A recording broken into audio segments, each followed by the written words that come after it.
ಬೆಂಡೆಕಾಯಿ ಕೀಳಕ್ಕೆ ಬಂದಿದ್ದೀವಿ. ಬನ್ನಿ.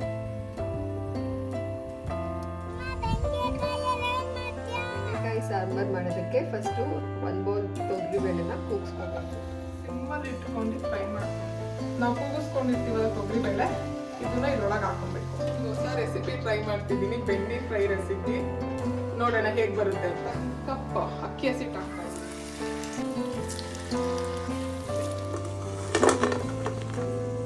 ಫ್ರೈ ಮಾಡ್ಬಿಟ್ಟಿದ್ದೀರಾ ಇವತ್ತು. ಕಾಸಿನ ಕುದುರೆಗೆ ಬಾಲದ ಲಗಾಮು. ಹಾಯ್, ಇವತ್ತು ನಮ್ಮ ಗದ್ದೆಯಲ್ಲಿ ಬೆಂಡೆಕಾಯಿ ಕೀಳಕ್ಕೆ ಬಂದಿದ್ದೀವಿ. ಬನ್ನಿ ಕೀಳೋಣ ಬೆಂಡೆಕಾಯಿ ಗಿಡ. ಇದೆಲ್ಲ ಫುಲ್ಲು ಬೆಂಡೆಕಾಯಿ ಇದೆ. ಇದು ಬೆಂಡೆಕಾಯ್ದು ಹೂವು. ಎಷ್ಟೊಂದು ಚೆನ್ನಾಗಿದೆ. ವಾವ್. ಇದ್ರಲ್ಲಿ ಏನು ಮಾಡೋದು ಬೆಂಡೆಕಾಯಲ್ಲಿ? ಬೆಂಡೆಕಾಯಿ ಸಾರು,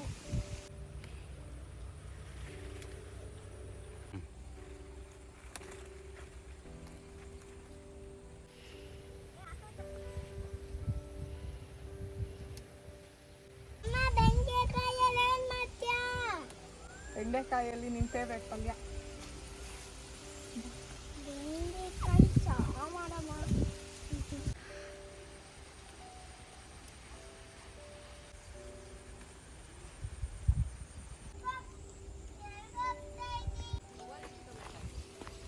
ನೋಡಿ,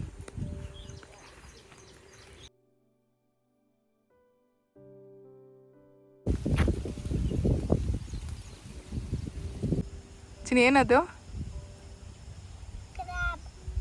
ಒಂದು ಕ್ರ್ಯಾಬ್ ಎಲ್ಲ ಸತ್ತೋಗ್ಬಿಟ್ಟಿದೆ.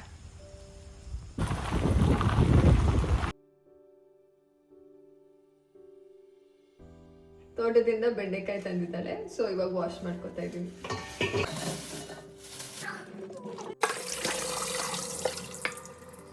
ನೀಟಾಗಿ ವಾಶ್ ಮಾಡಿ ಸ್ಟ್ರೈನ್ ಮಾಡೋದಕ್ಕೆ ಈ ಥರ ಇಡಬೇಕು. ಬೆಂಡೆಕಾಯಿ ಸಾಂಬಾರು ಮಾಡೋದಕ್ಕೆ ಫಸ್ಟು ಒಂದು ಬೌಲ್ ತೊಗರಿಬೇಳೆನ ಕೂಗಿಸ್ಕೋಬೇಕು.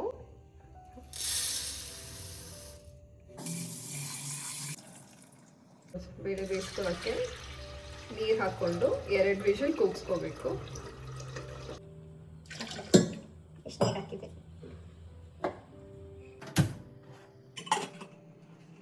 ಒಂದು 300 ಗ್ರಾಮ್ ಅಷ್ಟು ಬೆಂಡೆಕಾಯಿ ಇದೆ ಇಲ್ಲಿ. ಸಾಕು, ತುಂಬ ಜಾಸ್ತಿ ಆದರೂ ಚೆನ್ನಾಗಿರಲ್ಲ ಸಾರು. ಇವಾಗ ಬೆಂಡೆಕಾಯಿನ ಕಟ್ ಮಾಡ್ಕೋಬೇಕು. ಇಷ್ಟು ದೊಡ್ಡದಕ್ಕೆ ಈ ಥರ 4 ಮಾಡಿದ್ರೆ ಸಾಕು.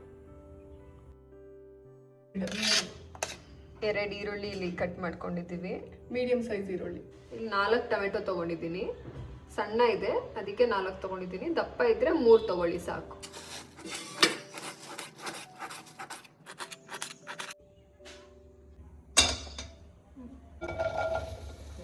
ಎಣ್ಣೆನೂ ಹಾಕಿಲ್ಲ, ಹಾಗೆ ಫ್ರೈ ಮಾಡ್ತಾ ಇದ್ದೀವಿ. ಸ್ವಲ್ಪ ಹುರಿದಾದ್ಮೇಲೆ 3 ಸ್ಪೂನ್ ಆಯಿಲ್ ಹಾಕ್ಕೊತಾ ಇದ್ದೀನಿ.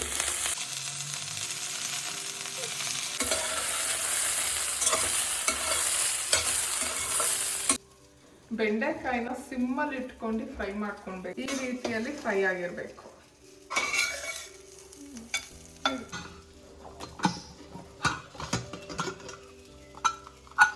ಇಲ್ಲಿ ಬೇಳೆ ಆಗಿದೆ. ಇದು ಇವಾಗ ಸಾಂಬಾರು ಮಾಡಿಬಿಡೋಣ. ಒಂದು 4 ಸ್ಪೂನಷ್ಟು ಎಣ್ಣೆ,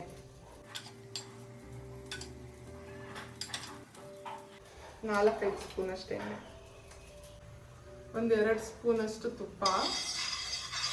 ಎಣ್ಣೆ ಒಳಗಡೆ ಮಿಕ್ಸ್ ಮಾಡ್ಕೊಳ್ಳಿ. ಈ ಒಗ್ಗರಣೆಗೆ ಇಷ್ಟು ಬೆಳ್ಳುಳ್ಳಿ ಹಾಕೊಳ್ಳೋದು.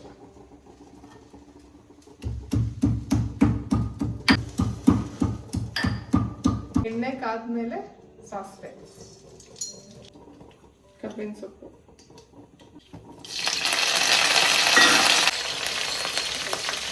ಬೆಳ್ಳುಳ್ಳಿ, ಕುಟ್ಟಿರೋ ಬೆಳ್ಳುಳ್ಳಿ ಹಾಕೊಂತಿದ್ದೀನಿ. ಸಣ್ಣ ಈರುಳ್ಳಿ ಪುಟ್ ತಗೊಳ್ಳಿ, 2.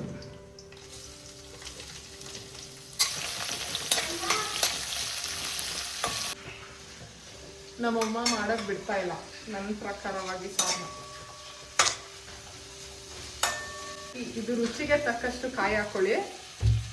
ನಾನಿಲ್ಲಿ 2ರಿಂದ 3 ಸ್ಪೂನ್ ಹಾಕೊತಾ ಇದ್ದೀನಿ.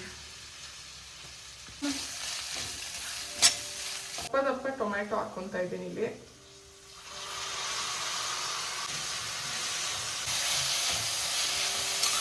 ಇದೆಲ್ಲದು ಫ್ರೈ ಆದ್ಮೇಲೆ ನಾವು ಕೂಗಿಸ್ಕೊಂಡಿರ್ತೀವಲ್ಲ ತೊಗರಿಬೇಳೆ, ಇದನ್ನ ಇದ್ರೊಳಗೆ ಹಾಕೊಬೇಕು. ಸಾರು ಸ್ವಲ್ಪ ಗಟ್ಟಿಯಾಗಿದ್ರೆ ಚೆನ್ನಾಗಿರುತ್ತೆ. ಮತ್ತೆ ನಿಮಗೆ ಯಾವ ಕನ್ಸಿಸ್ಟೆನ್ಸಿಗೆ ಬೇಕೋ ಆ ಕನ್ಸಿಸ್ಟೆನ್ಸಿಗೆ ನೀರು ಹಾಕೊಳ್ಳಿ. ಸಾಂಬಾರ್ ಪೌಡರ್ ಹಾಕೊತಾ ಇದ್ದೀನಿ. ನಮ್ಮ ಮನೇಲಿ ಖಾರ ಕಮ್ಮಿ ತಿನ್ನೋದ್ರಿಂದ 2 ಸ್ಪೂನ್ ಹಾಕೊತಾ ಇದ್ದೀನಿ. ನೀವು ಬೇಕಾದ್ರೆ ನಿಮ್ಮ ಖಾರ ಎಷ್ಟು ಬೇಕಷ್ಟು ಹಾಕೊಳ್ಳಿ. ಇದು ಸಾಂಬಾರ್ ಪುಡಿ ಎಲ್ಲ ಚೆನ್ನಾಗಿ ಬೆಂದಾದ್ಮೇಲೆ ಇದಕ್ಕೆ ನಾವು ಹುರ್ಕೊಂಡಿರ್ತೀವಲ್ಲ, ಇದು ಬೆಂಡೆಕಾಯಿ, ಅದನ್ನ ಹಾಕೊಬೇಕು. ತುಂಬ ಬೆಂಡೆಕಾಯಿ ಜಾಸ್ತಿ ಹಾಕಿದ್ರೆ ಸಾರು ಚೆನ್ನಾಗಿರಲ್ಲ, ಒಂಥರ ಅದು ಸ್ಲೈಮಿ ಟೆಕ್ಸ್ಚರ್ ಜಾಸ್ತಿ ಬಂದ್ಬಿಡುತ್ತೆ. ಲಾಸ್ಟಿಗೆ ಬೆಂಡೆಕಾಯಿ ಹಾಕಿದ್ಮೇಲೆ ಉಪ್ಪು ಹಾಕಬೇಕು. ಫೈನಲ್ ಆಗಿ ಕೊತ್ತಂಬರಿ ಸೊಪ್ಪು ಹಾಕೋದು. ನಾಳೆ ನಿಮ್ಮ ಮನೆಗೆ ಬರ್ತಾರಂತೆ. ಇವತ್ತೊಂದು ಹೊಸ ರೆಸಿಪಿ ಟ್ರೈ ಮಾಡ್ತಿದ್ದೀನಿ, ಬೆಂಡಿ ಫ್ರೈ ರೆಸಿಪಿ. ನೋಡೋಣ ಹೇಗೆ ಬರುತ್ತೆ ಅಂತ.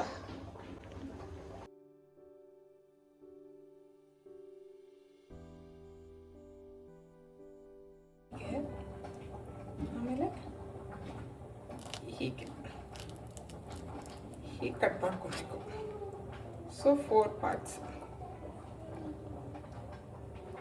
ಇದರಿಂದ ತೆಗಿಯಂಗಿಲ್ಲ, ಇದರಿಂದ ತೆಗಿಬೇಕು. ಆಕ್ಚುಲಿ ಮುಂದೆ ತೆಗಿಯಂಗಿಲ್ಲ.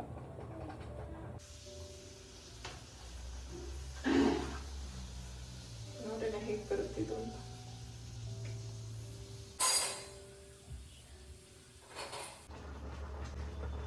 ಒಂದು ಕಪ್ ಕಡಲೆ ಹಿಟ್ಟು ಹಾಕಿದ್ದೀನಿ, 1 ಕಪ್ ಅಕ್ಕಿ ಹಸಿಟ್ಟು ಹಾಕ್ತಾ ಇದ್ದೀನಿ. Same quantity. ಸ್ವಲ್ಪ ಅರಿಶಿನದ ಪುಡಿ, ಸ್ವಲ್ಪ ಪೆಪ್ಪರ್ ಪೌಡರ್, ಇಷ್ಟು ಜೀರಿಗೆ ಪೌಡರು, 2 ಸ್ಪೂನ್ ಅಚ್ಕಾರದ ಪುಡಿ, ಸ್ವಲ್ಪ ಕಸ್ತೂರಿ ಮೇಥಿ, ಉಪ್ಪು ಹಾಕೊತಾ ಇದ್ದೀನಿ.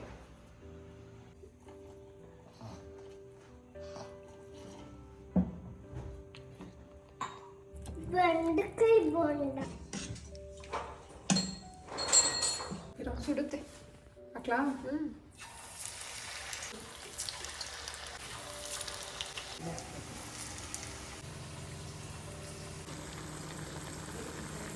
ಇದೆಲ್ಲ ನಮ್ಮ ನಾರ್ಮಲ್ ಅಡುಗೆಗಿಂತ ರಿಸ್ಕಿ. ನಮ್ಮ ನಾರ್ಮಲ್ ಬಜ್ಜಿ ಈಸಿ. ಈರುಳ್ಳಿ ಬಜ್ಜಿ,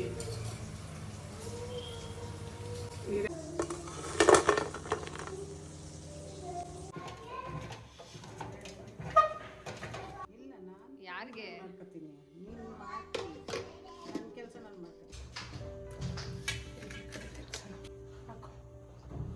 ಸಾಕು, ಸ್ವಲ್ಪ ಏನು ಹೊಸ್ದಾಗಿ ಟ್ರೈ ಮಾಡ್ಬಿಟ್ಟಿದ್ದೀರಾ ಇವತ್ತು? ಬೆಂಡೆಕಾಯಿ ಫ್ರೈ ಬಜ್ಜಿ ಅನ್ಸುತ್ತಿದ್ದು. ಹೇಗಿದೆ? ನೋಡೋಣ, ಟ್ರೈ ಮಾಡಿ. ಇದನ್ನ ಕೆಚಪ್ ಜೊತೆ ಟ್ರೈ.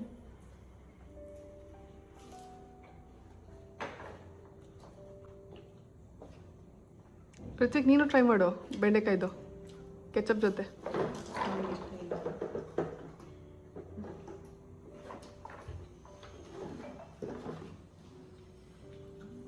ಬ್ಯಾಟರಿಗೆ ಅವನಿಗೆ ಆಲೂಗೆಡ್ಡೆ ಹಾಕ್ಕೊಟ್ಟಿದ್ದೆ. ಆಲೂಗೆಡ್ಡೆ ಸಕ್ಕತ್ತಾಗಿದೆ. ಇದು ಸ್ವಲ್ಪ ಹಸಿ ಹಸಿ ಇದೆ. ದಿಸ್ ಇಸ್ ಓಕೆ ಅಲ್ಲ? ನಿಂಗೆ ಅನಿಸ್ತು? ಅದೇ ಬೆಂಡೆಕಾಯಿ ಟೇಸ್ಟ್ ಬೇರೆ. ಇದು ಸಾರು ಅಂತೂ ಎಕ್ಸಲೆಂಟ್. ಸಾರು ತುಂಬ ಚೆನ್ನಾಗಿದೆ. ಅಮ್ಮ, ನಿನಗೆ ಯಾರು ಇಟ್ಕೊಟ್ಟಿದ್ದಿ ಸಾರು? ಚಂದನ ಮನೆಯಲ್ಲಿ ಬೇರೆ ಥರ ಮಾಡ್ತಾರೆ. ನೆಕ್ಸ್ಟ್ ಟೈಮ್ ಆ ಥರ ಟ್ರೈ ಮಾಡೋಣ. ಬೆಂಡೆಕಾಯಿ ಸಣ್ಣ ಬೇಳೆ ಹಾಕಲ್ಲ, ಹಾಗೆ ಮಾಡ್ತೀವಿ. ಅದೇ ದೋಸೆಗೆ ಅದಕ್ಕೆಲ್ಲ ಮಾಡ್ತೀವಿ. ಇದು ಬೇರೆ ಥರ ಇದೆ, ಚೆನ್ನಾಗಿದೆ. ಟ್ರೈ ಮಾಡಿ. Super super. ಕಾಸಿನ ಕುದುರೆಗೆ ಬಾಲದ ಲಗಾಮು. 2000 years later. ಸೂಜಿದಾರನ? Yes, correct. ಎಲ್ಲೋ ಅಪ್ರೂಪಕ್ಕೊಂದು. Okay, bye. ಬಾಯ್.